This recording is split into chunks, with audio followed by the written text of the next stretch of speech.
International men's day, বিশ্ব পুরুষ দিবস যে আজ।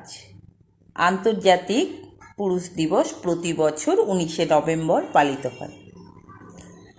আজ এই বিশেষ দিনে পিতা, ভাই, বন্ধু সহ সমগ্র পুরুষ জাতিকে শ্রদ্ধা ও সম্মান, অনেক অনেক অভিনন্দন ও ভালোবাসা। আমরা এমন একটি সমাজে বড় হয়ে উঠি যেখানে ছেলেরা কাঁদে না, ছেলেদের আবেগ কেউ বোঝে না। ছোট থেকে একটি ছেলেকে কাঁদতে না বলা হয়, কাঁদলেই বলা হয়, এই তুই ছেলে, ভ্যাবে করে কাঁদছিস কেন?